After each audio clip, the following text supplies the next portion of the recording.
Assalamualaikum warahmatullahi wabarakatuh. Nah, kita ketemu lagi ya di channel aku nih Hasiro. Teman-teman jangan lupa untuk like, share, komen, dan subscribe channel YouTube nih Hasiro.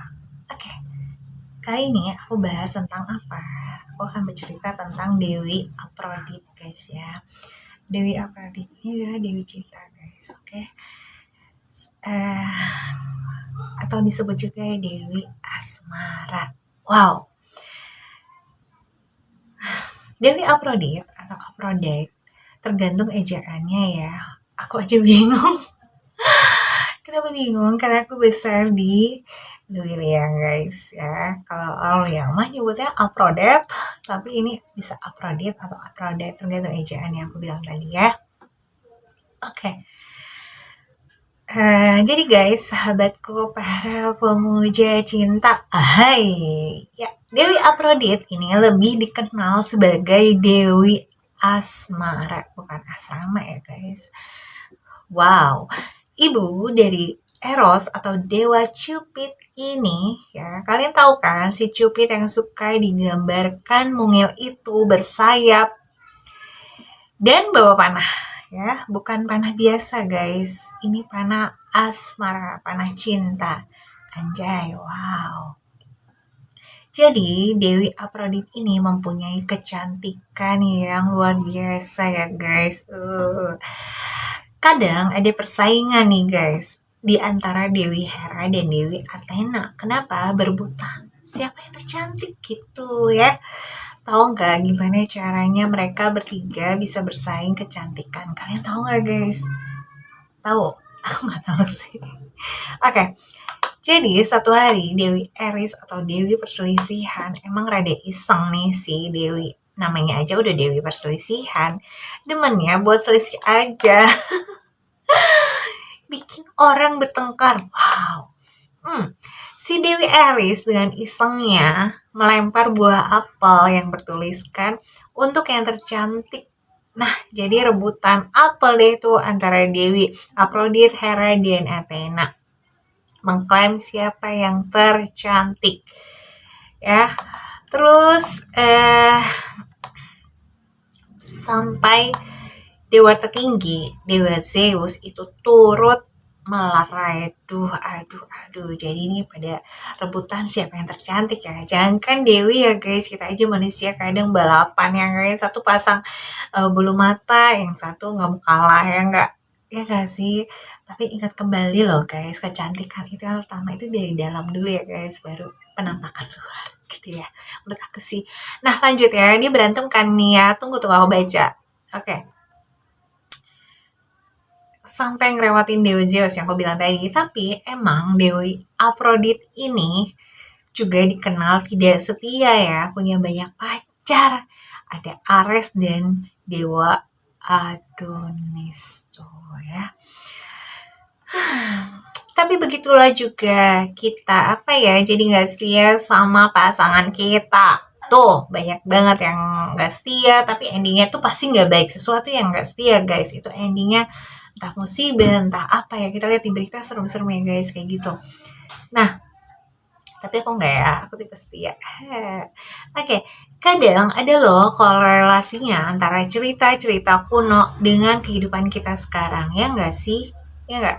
Nanti ya kita bahas tentang kesetiaan pas di live aku nanti ya. Nanti aku mau live soalnya.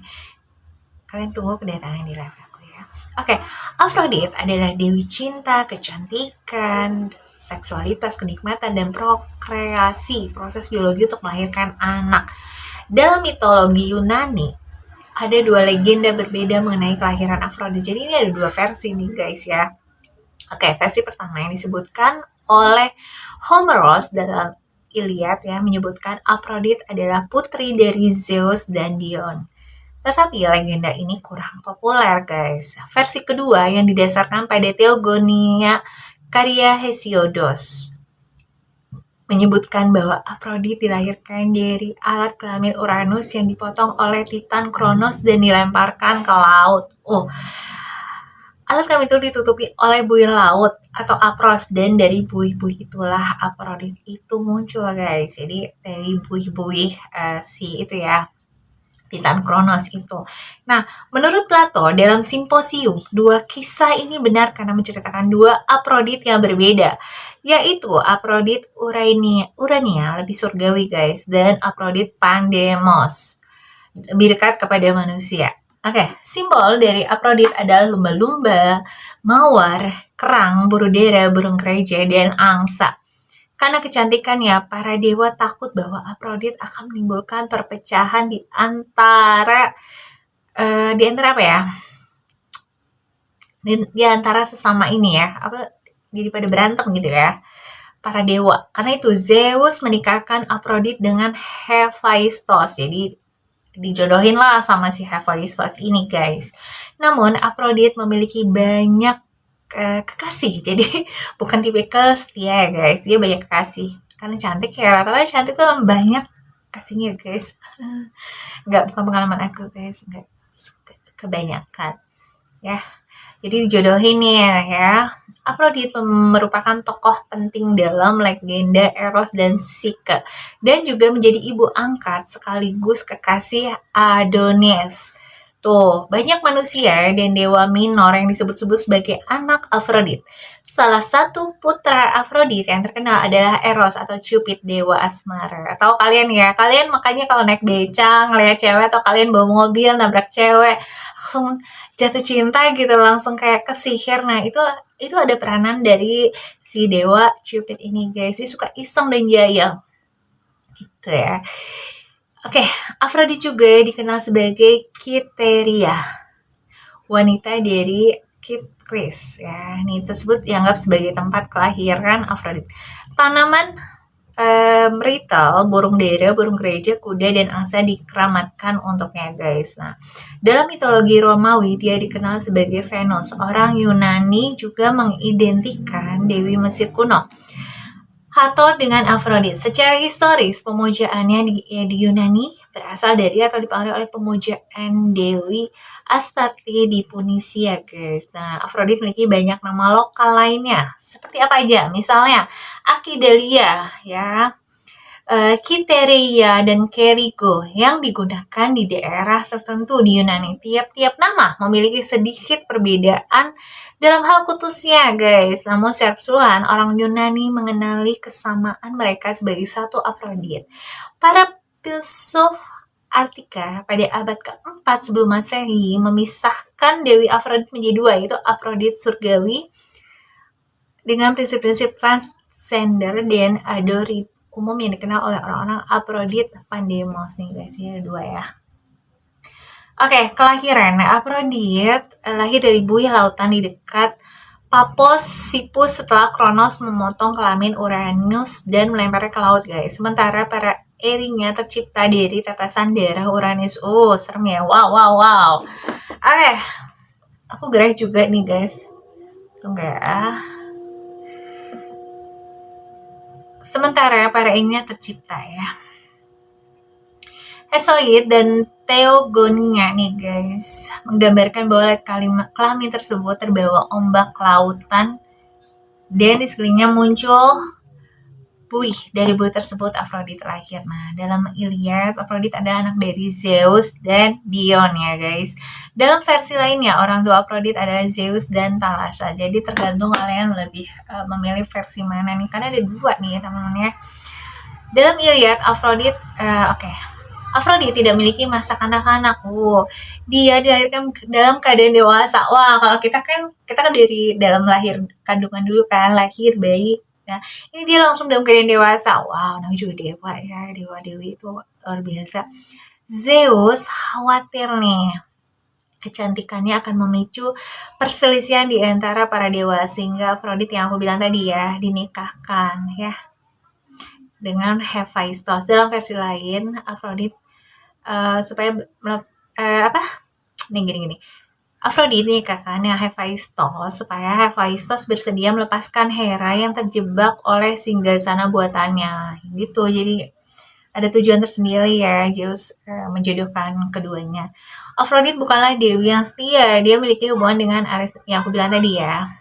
Kisah Adonis. Oke, ini kayaknya yang ini diulang lagi nih ya. Oke, Cinyras Regia Cyprus memiliki seorang putri bernama Mirha. Ibu Mirha menyombongkan bahwa anaknya lebih cantik dari Afrodit, sehingga Afrodit menghukumnya dengan menjadikan Mirha jatuh cinta pada ayahnya sendiri nih. Jadi kadang adik kita anak itu sama ayah sendiri. Kini Ras menolak cinta putrinya, tetapi Mirha tidak kehabisan akal. Mirha menyamar menjadi seorang pramusyawat dan bersetubuh dengan ayahnya sampai akhirnya Mirha hamil. Ketika Ras tahu perbuatan putrinya, dia berusaha membunuh Mirha. Mirha berdoa minta pertolongan ya pada para dewa, kemudian diubah menjadi pohon dupa. Kini Ras sendiri akhirnya bunuh diri, guys. Wow. Nah, Mirha yang telah berwujud pohon melahirkan bayinya yaitu seorang manusia bersama Adonis. Afrodit merasa kasihan, dia mengambil bayi itu dan memberikannya pada Persephone di dunia bawah untuk diasuh. Adonis tumbuh menjadi pemuda yang sangat tampan. Suatu hari, Afrodit datang untuk mengambil kembali Adonis, tetapi Persephone menyukai Adonis, guys, dan tak mau melepaskannya. Dia udah suka, susah ya. Kita kalau udah suka udah males ya untuk diambil, nggak bisa, udah sayang gitu guys ya. Afrodit dan Persephone pun bertengkar sampai akhirnya Zeus turun tangan. Nah, Zeus memutuskan bahwa selama sepertiga tahun Adonis akan bersama Afrodit, sepertiga tahun berikutnya bersama Persephone. Jadi bye-bye gitu sepertiga tahun berikutnya terserah pada Adonis sendiri. Terserah Adonis sih gitu guys ya. Dan Adonis tentu saja lebih memilih bersama Afrodit ya. Afrodit dewi tercantik ya guys ya. Cowok tuh pasti lebih suka dengan yang tercantik dalam arti hatinya baik ya. Oke. Adonis dan Afrodit sering pergi berburu bersama. Oh ya, oleh Tama Dinar dia mau berburu ya, agak lain emang kalau Dewi ya dewa ya. Suatu hari Afrodit harus meninggalkan Adonis berburu sendirian. Sebelum pergi, Afrodit berpesan pada Adonis untuk tidak mengganggu binatang buas. Setelah Afrodit pergi, Adonis melihat seekor babi hutan yang sangat besar. Adonis melupakan pesan Afrodit dan mengejar babi tersebut. Babi itu sangat kuat dan bukan tandingan Adonis. Wow, babi itu sangat kuat ya. Oke, sehingga babi itu menyerang Adonis karena sampai mati guys. Tuh ya ampun, sampai mati ya. Karena kehabisan darah. Dalam beberapa versi, babi tersebut dikatakan sebagai rasa cemburu pada hubungan mereka dan menyamar sebagai babi hutan. Afrodit kembali dan saling sangat berduka ketika melihat kasihnya mati. Afrodit mengubah tubuh Adonis menjadi bunga anemon untuk mengenang Adonis. Masya Allah ya, tetap ya. Seseorang yang kita sangat cintai itu tidak bisa tergantikan oleh siapapun guys. Jadi mau kalian misalnya mengalihkan dengan siapa ya, atau yang lebih ngerasa ini lebih cantik, beda guys, namanya udah hati itu susah ya, akan selalu dikenang gitu, ngerti ya. Kayak untuk kalian yang udah punya pasangan, please kalian setia dengan pasangan kalian, jangan pernah tergoda. Nah seperti itu ya guys. Oke, sudah dulu. Demikian cerita Dewi Afrodit ya. Jadi dia tidak dari bayi, dia sudah dari dewasa dilahirkannya. Oke, terima kasih. Jangan lupa untuk like, share, komen, dan subscribe channel YouTube-nya Siro. Nantikan cerita-cerita aku selanjutnya. Atau untuk kalian yang memiliki kisah kehidupan kalian sendiri yang ingin aku bacakan, kalian boleh DM aku atau kalian tulis kisahnya dan aku akan bacakan kisah kalian. Bisa dengan nama kalian atau kalian nggak keberatan, kalian bisa pakai nama samaran ya. Aku tunggu cerita-cerita kalian, yang pasti kalian memiliki cerita yang sangat menyentuh dan bisa jadi pelajaran untuk kalian kita semua ya. Terima kasih. Bye-bye.